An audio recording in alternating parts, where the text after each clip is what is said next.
Bienvenidos a su canal de YouTube, Ginecología Mijangos.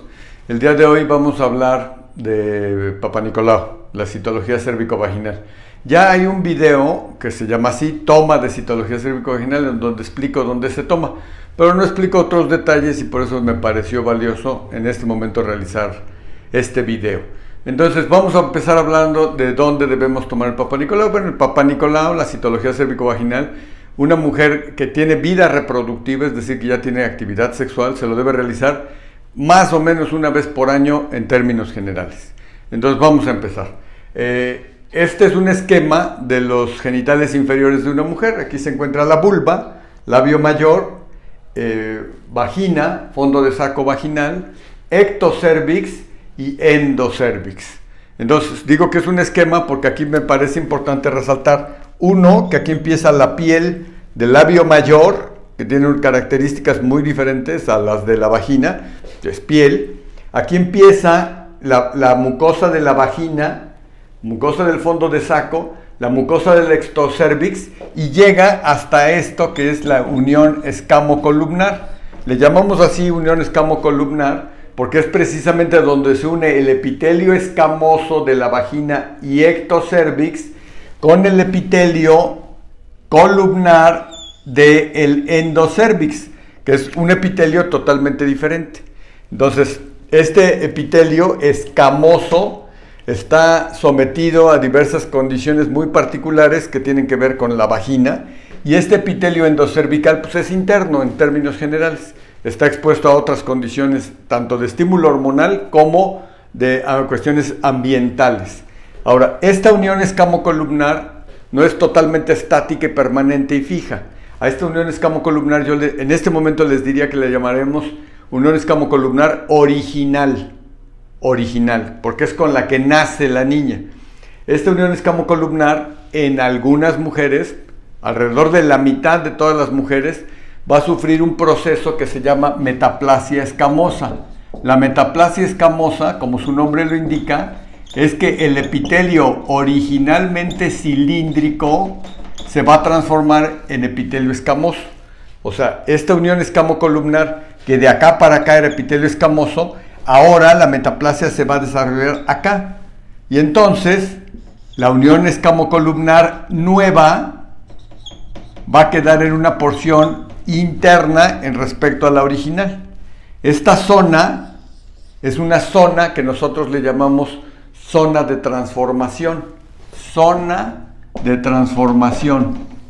que si nosotros hacemos un esquema para verlo de frente, yo les diría que este cuello uterino se vería así. Este es el cuello uterino, este es la entrada, el orificio cervical externo.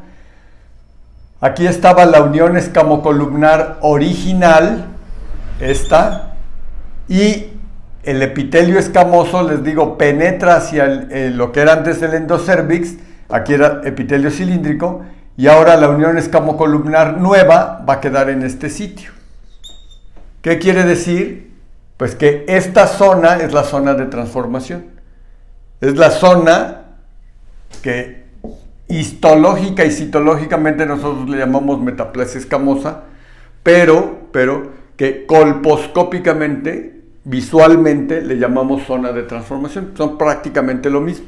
Entonces, cuando yo la veo a través del colposcopio, le llamo zona de transformación. Y cuando el patólogo revisa una biopsia o una citología, le llama metaplasia escamosa. De ese sitio, justo de ese sitio, es donde yo debo tomar mi Papá Nicolau, la citología cérvico-vaginal. Porque en este sitio, precisamente, es donde se genera un tipo de infección por virus del papiloma humano. El virus, al final, cuando la mujer esté infectada, pues obviamente va a andar en todo este entorno. Toda la vagina estará contaminada por VPH. Pero donde crece, se reproduce, donde está entre comillas la fábrica del virus del papiloma humano está acá. O sea, en esta zona de transformación. Y, como les dije al inicio, la zona de transformación por ningún motivo es maligna, no es precáncer, no es enfermedad. La zona de metaplasia escamosa surge por estímulos hormonales, por infecciones banales previas como cervicovaginitis, por el estímulo del látex, de todos los tóxico-ambientales que andan en el entorno.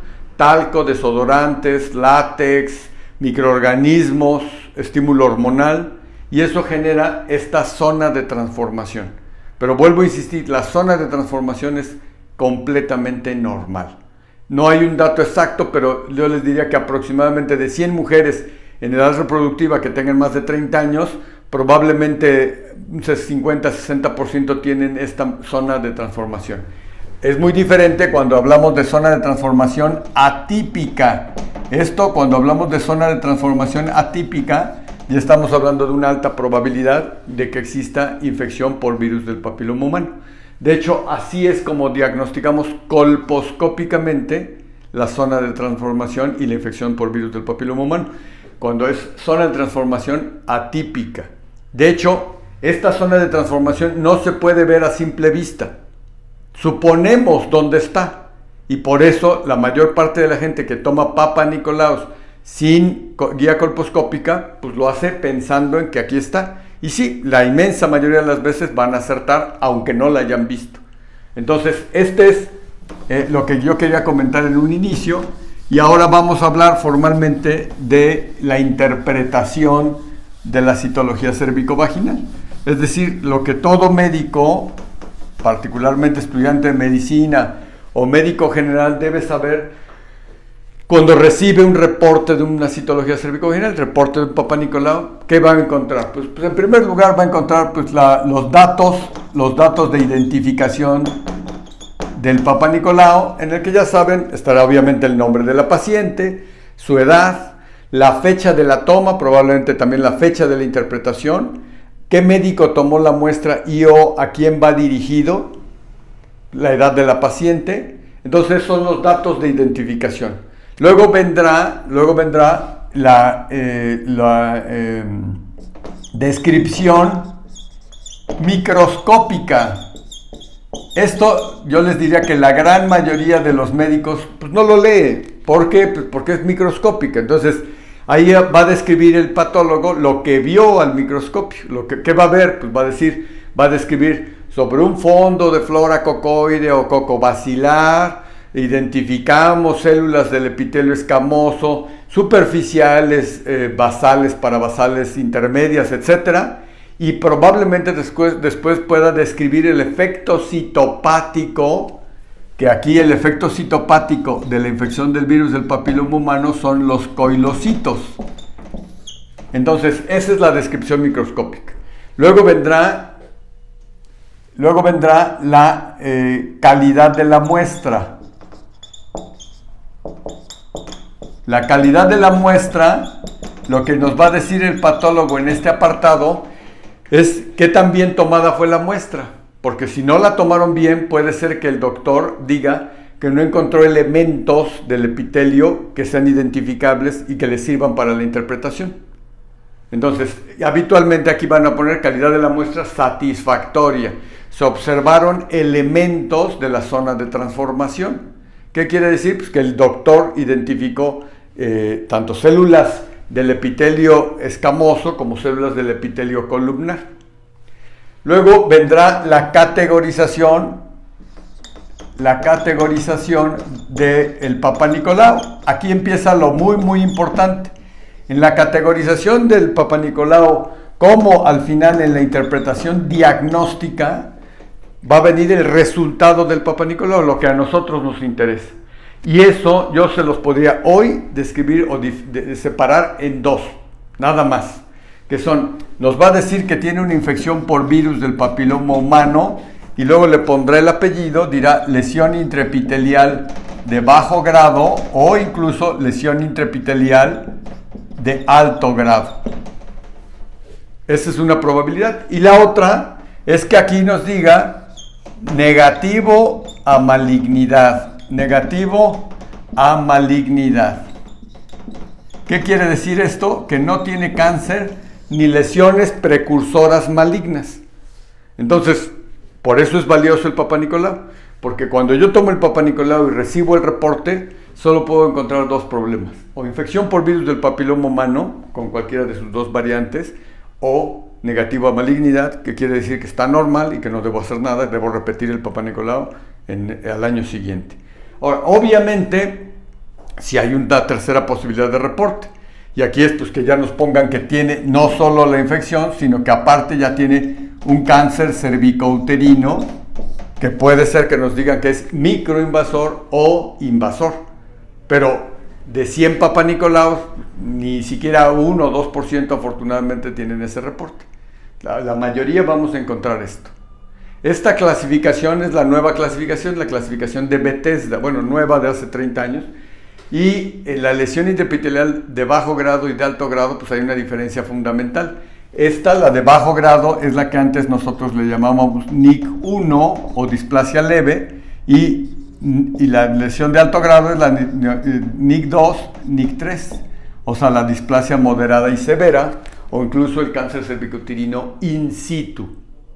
¿Sí? Entonces, resumiendo, les diría que el resultado del Papá Nicolau importante será diferenciar entre infección por virus del papiloma humano o cuando no existe infección de virus del papiloma humano, y es, como les digo, negativo a malignidad y o a lesión intraepitelial escamosa, así le ponen. Hay otros resultados del Papá Nicolau que pueden salir aquí en la categorización, como por ejemplo un resultado que afortunadamente es poco frecuente, que le llamamos ASCUS. ASCUS viene de células escamosas atípicas de significado incierto, obviamente siglas en inglés. Ese Papá Nicolau lo que nos dice es que sí ven cosas raras en las células escamosas, sí son atípicas, pero no están seguros de que pueda ser lesión BPH o no. La gran mayoría de los ASCUS no son, pero esto lo que quiere decir es: no me sirvió el Papá Nicolau y tengo que hacer otros estudios, repetir el Papá Nicolau, tomar una biopsia, hacer PCR para búsqueda de BPH, etcétera, pero es de significado incierto, como lo dice su nombre.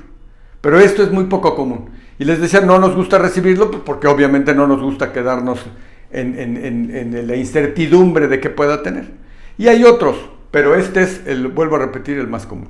Ahora, para terminar, el motivo más grande de confusión para muchos médicos en el resultado del Papá Nicolau viene en el diagnóstico descriptivo, porque los patólogos también van a poner un diagnóstico descriptivo hacia el final, que por ejemplo ponen cambios celulares inflamatorios secundarios a atrofia, o secundarios cambios celulares asociados a inflamación. La inflamación es completamente normal. La inflamación es el estímulo que los estrógenos del ovario y los progestágenos del ovario tuvieron sobre el epitelio escamoso. Entonces, encontrar inflamación en la vagina, inflamación en la descripción microscópica, es completamente normal. En una mujer joven, en una mujer que está todavía con actividad hormonal adecuada de los ovarios, pues es completamente normal que el epitelio esté inflamado. Así como se inflama la mama, así como se inflama el endometrio, el cuello uterino, etcétera, pues también el epitelio de la vagina se inflama. Entonces es completamente normal. Y es todo lo que tendríamos que decir por el momento acerca de la citología cervicovaginal. Quedan como siempre a disposición de todos ustedes mis puntos de contacto. Recomendamos siempre con el mismo nombre, Ginecología Mijangos, nuestras 3 redes sociales, YouTube, Facebook e Instagram. Y también pongo a su disposición mi número de celular para cualquier duda o comentario, 2222 650745. Hasta la vista.